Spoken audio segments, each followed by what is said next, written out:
Hello Capricorn, this is a reading for you for the week of November 5th through 12th, 2023. This is going to be an astrological reading where I'm going to do things by the 12 astrological houses and seeing what cards show up as influences there. I use cartouche cards, which are an Egyptian system, and I also use the Aquarian Tarot.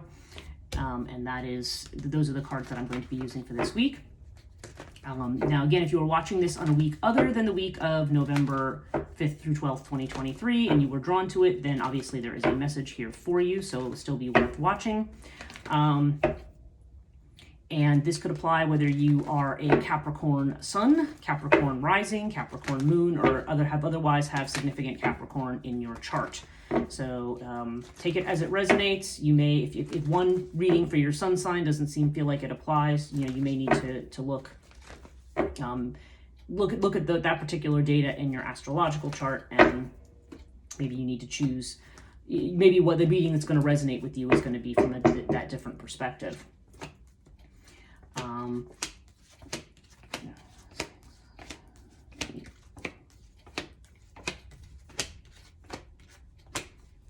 Okay. So from some of you, there's going to be some insecurities around the home is what I'm seeing so far. There could be a situation with your house, with your domicile, where you're living. If you're a renter, maybe there could be some concerns about where you're living. Seeing that right up front. Could be some unexpected messages that have come in. Okay, so what does Capricorn need to know here? I'm going to clarify everything with these cards. Okay. Oops. We got this and this. Okay. It's going to be a walking away from something. Some stuff. Okay. Let's see what we got here. 2. And wow, there's 3 more here. I'm just going to put all 3 down. Let's see what we end up with. Okay. So Capricorn. We're going to start with the first house here, and this has to do with Aries energy, how you present yourself to the world, how people see you, what aspects of your own personality you may be struggling with or dealing with. And you've got air with the 3 of rods. So this is definitely an expansion. This is about opening yourself up to other points of view, to collaborating with other people. This is somebody who seems to be looking out over the ocean, so you may be looking towards your next opportunities. And you have this with air, so this is a very, very cerebral card. This could be about you thinking a lot about something, sometimes overthinking. There's definitely a sense here of, using your mental energy and thinking is very good. This can mean a need to detach from emotions when trying to make decisions about something, trying to look at something as objectively as possible, especially if something has been causing you anxiety of some kind, or if you have a propensity to overthinking. Sometimes we just need to take a step back and look at the big picture, and I feel like there's a certain amount of that goes on here. This is not quite the energy of the Hangman, which is usually the big picture kind of card, but nonetheless, there just seems to be this idea that you are, I don't know, there's like a restless mind here, and I feel like you may be trying to think about changes that have been happening in your life and how they are going to affect the person that you are. The number 3 might be important here because we have 12 here. 1 and 2 adds up to 3, plus this is card 3. So for some people, a period of 3 weeks, maybe 3 days, but this feels more like 3 weeks to 3 months may be significant here. Okay, second house is Taurus energy. This has to do with your money. You may have some uncertainty about your finances right now. The moon indicates kind of being in the dark about something, not having the full light to see a situation, so you may be very protective with your money right now.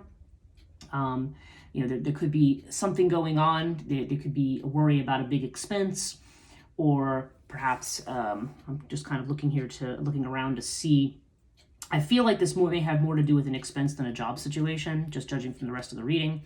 But nonetheless, there does seem to be this idea of protecting your finances. Anubis is the guide through the underworld, so when we are going through a crisis or a difficult situation, Anubis as a guide is always a very sure one. So the sense I have here is to listen to your inner voice, listen to your intuition when it comes to your finances. If something doesn't feel right to do it, then don't do it. And this does seem to indicate being able to navigate your way through a difficulty. So if there has been difficulties for you with money or concerns about some aspect of your finances, this does seem to indicate you'll find your way through. It's just that right now things are not clear. Third house has to do with messages that you may receive. This is messages. Third house has to do with Mercury energy, so it's communication, short journeys, self-effort. So this could have to do with the business if you have your own business, you're self-employed. And also perhaps with, just communications that are not deep communications. Okay, this is just, and sometimes with siblings too. So you can take it as it resonates. But we have the Three of Swords with Urias. So this feels to me like an unexpected message from somebody that may cut something off or may make you feel isolated. Maybe somebody who wants to end a particular partnership or end an arrangement, because this is about, the Three of Swords is about, you've got the two swords kind of working together and the three splits them apart, it separates them. This is often associated with heartache and with, like breaking up or things like that. It doesn't necessarily have to mean that. I have to look over at the other houses to see if that's what applies here. And of course, you will know if that's what applies. But I feel more like in this particular house, it's like a message that comes in that makes you feel that is very unexpected and perhaps is going to make you feel cut off from something. And, so I don't know, this is, so this, I don't know, what's coming into my mind is this just may be something that's happening for right now. This may not represent the outcome of a particular situation. Or if there is an ending here, I feel like this ending is here in order to move you into something newer and better. So for some people, this is going to have to do with business. This could have to do with a family thing for some people. But I don't know. I'm just feeling like you're going to be getting a message about some kind of an ending. And if it's not you, it might be somebody else. So there could be something coming in that you don't expect. But Urias also, if this is something that comes in and you feel like this is a negative towards you, if you feel like it's a betrayal, or if you feel like it's something where you have been, where you feel like you might have gotten the short end of the stick on something, then Urias may indicate that things are not as bad as what they appear. But certainly there may be a situation where you want to keep certain information to yourself, because Urias often means secrecy. Somebody could be being secret with you, but you may also not want to give away your hand to somebody either. Okay, so keep that in mind. Fourth house. Okay, this is the house of Cancer energy. This has to do with your home, like your literal home that you live in, whether it be a home or an apartment or a flat or whatever. And this also can have to do with your personal sense of security. In some cases, it might have to do with the mother for some people. But yeah, you have Seth here, which is Capricorn. But this is the card of Seth is the Stormbringer. So we have this energy here of obstacles or a crisis or a problem. When Seth comes up, he's the only red card in the deck, and in some versions of this deck, it's a black card. But you have it with Pyramid. So I feel like you're in a test situation regarding your home, okay? There could be, maybe, for example, if you're renting an apartment, there could be a landlord who says, maybe I might sell the building or something. Like, there could be something that comes up like that makes you, that may be a test situation, that may make you feel like, okay, I have to worry about my living space. It could also just be if you own a house, maybe there's something, now I found out I have to have some major work done on my house or something. That could also apply to where we see a big financial commitment. Although that can have to do with a move too. If you have to go put a new deposit down on a new apartment or something, then that can also be a financial commitment. I feel like those two things may be connected. Like there may be something going on in your environment that is that is tricky right now. And that, it will be solved eventually. Pyramid always indicates that there is going to be a solution to it, even if we're not seeing what it is right now. But this is always a kind of a test for us. And you have it with the Hierophant. And the Hierophant has to do with appeals to tradition and to authority. I mean, this often has to do with spiritual authority. But I feel like this could just be that I don't know. There's some connection here to traditional authority. So I don't know. I feel like as a piece of advice, Hierophant often means follow the traditional tried and true path with something. But it could also mean that there is somebody in authority, maybe even somebody who acts as like a mentor figure or somebody who is helpful to you, who you might want to turn to help negotiate this situation. Okay, fifth house has to do with Leo energy. This is creativity, children, love affairs. You have the Page of Cups here, so for somebody, this could have to do with a child. But we have the Page of Cups with water, and of course, again, this is water with water. So there could be some changes. This could have to do with, if you are working on a creative project, this could indicate new inspiration coming in, new feelings, like movement, maybe if there's been stagnation. If this has to do with a child, this could be an emotional portent regarding a child who might be dealing with an emotional issue, or maybe even a child who's just moving somewhere. Like if you have a child who's going to be moving out or doing something, there's this sense of movement and change. So that will apply for some people. If you don't have children, or that doesn't, that aspect of it doesn't apply, then this could also be a love affair. This could be, a new love situation that's coming in. It could be somebody who's far away or across water. But this could also just be about flow. If there's a situation that doesn't seem like it's developing and you want to know how it's going to develop, water suggests movement coming in around this situation. We have 13 or 4 up here, because 1 + 3 is 4. So, those numbers might be significant if that is if you are waiting for a change on something. But nonetheless, there's a strong emotional component, a sense of new feeling, new emotion, or new inspiration and movement. So whether this applies to a love affair, whether this applies to children, or whether this applies to a creative project that you're doing, you be the judge of that, because again, this is a general reading and it's going to apply differently for different people. But there definitely seems to be some kind of movement here. And for some people, this is about leisure. So you may decide to take a vacation somewhere by water or near water. Okay, sixth house has to do with Virgo energy, and Virgo has to do with your health. It has to do with things that you might be worried or anxious about, and also about potentially a job. So, okay, for this, I feel like, okay, what immediately jumps into my mind is somebody is worried. Somebody may have had a quarrel with a friend or with somebody, or somebody at work, and maybe there's a concern about this, about, this generally indicates a limitation or a need to walk away from something. A need to stop fighting about something, basically. So I don't know. There could be some kind of a quarrel that's come up with somebody. If that's not the case, there could be a worry that you're going to say or do something that is going to elicit a negative response from somebody. But the 5 of Swords, it can indicate walking away from something that's not worth your effort, and it can also indicate like in other words, don't put the energy into fighting. It just might not be worth your time and energy. So I don't know. It just feels to me like there's somebody, whether there's somebody at work or elsewhere, that they could, make you feel like you're in a position of conflict. And I feel like this is almost saying like it's really not worth the effort of fighting about it. Okay. It just feels like you just, this person might just be quarrelsome. I mean, whatever it is, even if you want to tell somebody off, what's coming into my mind is it's better off not to pull out the swords. It's better to just put them down and to walk away. Okay, 7th house, this is Libra energy. This has to do with legalized relationships or serious relationships. And for some of you, this could be a new relationship coming in. Like if we see an ending over here with Urias, it could be that the door is opening to something new. Ace of Wands, that's passion. That's a very strongly passionate relationship.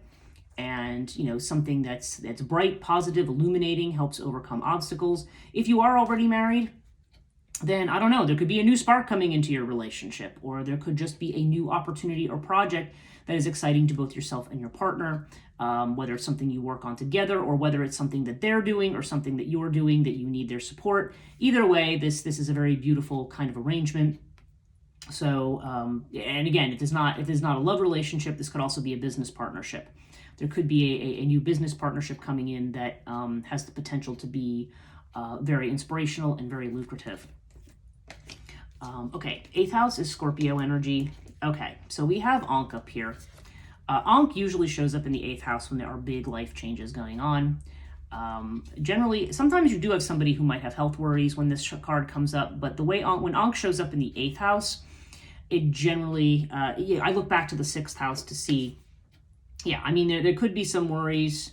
I mean, I don't know, this could even be worries about the health of another person, but I don't know. I mean, Ankh to me often indicates long life and happiness in this card. So if there's been worries about, say, an illness and what that's going to mean, then Ankh here could mean, you know, not to worry, like there's going to be long life for somebody. Now, if it's not to do with that, it could have to do, again, I see this card coming up a lot about actually living life rather than us shuffling through and doing what we feel is our duty. You know, like, well, I'm going to be in this crappy job that I hate and I spend most of my life there and I'm miserable, but, you know, but that's, you know, but I have to do it because, I mean, I'm not saying that's your situation, but that's the kind of energy. When I see Ankh coming up in a lot of places, it's like you need to focus on actually living your life, enjoying your life, and not just, you know, feeling like you have to fulfill obligations to everybody else. Okay, there's a sense here of wanting to feel like having a feeling of being alive or moving towards that. And this requires the 8 of Cups. So the 8 of Cups indicates walking away from something. As you can see, this person's walking away from all of these full cups. So it could be a situation that served you very well in the past, you know, whatever it is, whether that's to do with a job or relationship, you know, a home you've lived in, whatever it is, there's some kind of a circumstance, and it's saying, look, no matter what this was to you before, no matter how good it was, its time is done and you need to move on. This is a card of the eclipse. Now, we've just had a lunar eclipse, so for some of you, this could be influences. This could be the way the eclipse is influencing you, because the eclipses have their influence for about a 6-month period of time. You're going to see some kind of change. But you may be contemplating walking away for something, to move towards something that gives you greater happiness, and I would suggest that this is saying, yeah, that's the right move. 9th house, we have Sagittarius energy. This has to do with higher education, travel. And we've got Hathor and the 8 of Swords. So Hathor sometimes literally has to do with a woman for some people. You can decide if that resonates. Could be a teacher, a professor. It could be if you're in college or university. It could be, it could have to do with somebody who's a long distance away, because again, this is the house of travel. But this is generally a house of expanding your horizons. And I don't know, you've got the 8 of Swords here. So the 8 of Swords indicates in the house of expanding your horizons, this is indicating that you are being closed off. You are in kind of this self-imprisonment mode. A lot of people describe this card as being quote unquote up in your head. You are surrounded by too many swords, too much air energy. You are overthinking, overanalyzing something. And I don't know, this could represent some kind of an opportunity. Hathor has to do a lot with Empress energy, so it has to do with planting seeds and abundance, you know, establishing security, making a home. If you're a woman, this could have to do with just, you know, making the life for yourself that you want. But there seems to be this sense of being up in your head. So this could connect to travel. Maybe there's a need to travel to expand your horizons. Maybe there's a need to learn more things, but I feel like there's a resistance to that for some reason. Maybe that resistance also has to do with security. I mean, because I feel like this is a card of like almost, there's a domestic feel to this, like, or a sense of, even though this card's associated with Taurus, I mean, Taurus is a very kind of homey kind of a sign. It's like somebody who's plotting and slow, and I feel like there may be a need for a change here, whether it's an ideological change in your mind, or whether it is a need to learn something new and expand your horizons educationally, or whether it means you need to go on a long trip somewhere. Whatever it is, I feel like you may be hemming yourself in mentally, and there's a need to get out of that mental trap. I mean, you see this person is bound and blindfolded, but this person's legs actually, in this one we see this kind of thing in front of her, but her legs aren't actually bound. I mean, there's somebody else who referred to this as tissue paper torture. It's like the person could very easily break out of the bonds that they're in, but they're really self-imposed. So there's a need to kind of get out of your own head in your own way and allow new ideas to come in. 10th house is Capricorn, and this has to do with your career, your reputation, how you're seen in the world by others. And you have fire with Temperance. And yeah, Temperance is Sagittarius energy, so there's strong fire here. yeah, this is strong inspiration. Temperance is about achieving balance and peace in something. So with fire, I feel like in a career situation, this may be time that you want to get rid of things, like quote unquote burn up things, and it's almost like a purification kind of thing. Like get toxic things out of your situation, and allow your inspiration and your inner fire to kind of shine here. I mean, there's a need to be in balance here.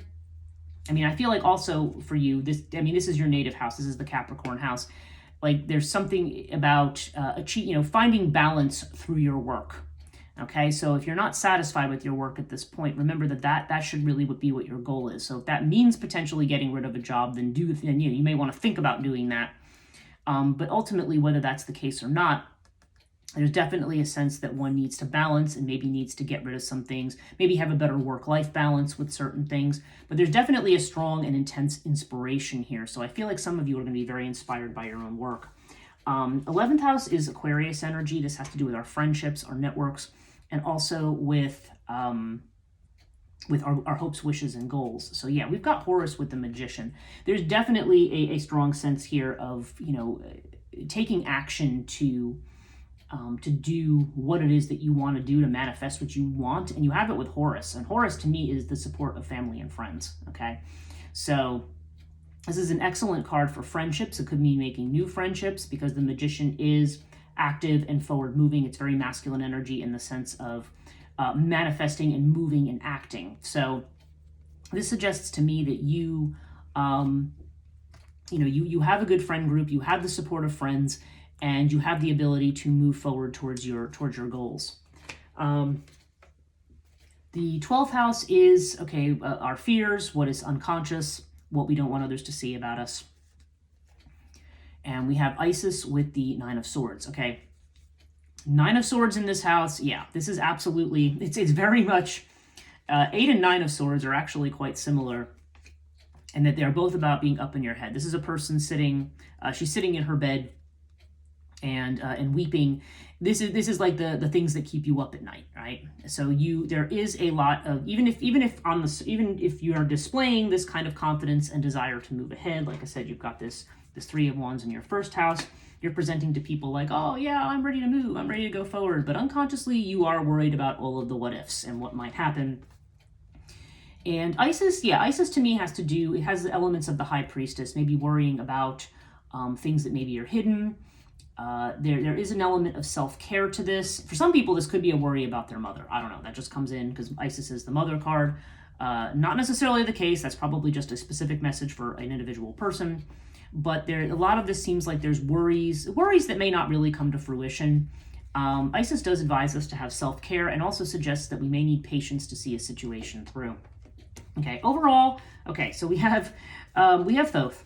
So there's a lot going on right now that is a matter of timing. Okay, I feel like I think the message here is things will happen at the appropriate time that they need to. This may also be a card of healing. So as you're making changes, as you're, here I feel like it may be your home situation that changes, or it's just something connected to your security, your finances. Something's going to change. You're going to be walking away from something, and this could have you anxious, worried, and up in your head. But this is assuring you that something is happening at the right time. Even if, say, you were doing something before and it didn't work out, well, that doesn't mean it's not going to work out now, because it may be the right time. And the 3 other cards that showed up are the Knight of Swords, the Page of Pentacles, and the Emperor. So to me, yeah, Page of Pentacles can be, again, studentship. It can be embarking on a new course of study. It can be embarking on a new financial venture. Knight of Swords may indicate that we, maybe we, need to be aware of not rushing ahead too quickly with something, because Knight of Swords to me means that we could be anxious to rush into something without thinking everything through. So make sure you do that. And the Emperor is definitely about being in charge. So this is either suggesting that you are going to have help from somebody in authority, like a boss figure or an authority who can actually help you, or this could be you. This could be you just coming in and taking charge of your situation. So on the whole, I feel like this is definitely encouraging you to get out of your self-imposed mental traps about certain things. The only place I see where you might be having some anxiety here has to do with this home situation, your dwelling or your personal security. And this is something that's going to be resolved with time. Just wait until you have the information that you need. And again, do we have these helpers here? It could be a time to be looking to somebody in authority to back you up or help you out. That's it for this week. Thanks so much for listening, and see you next week.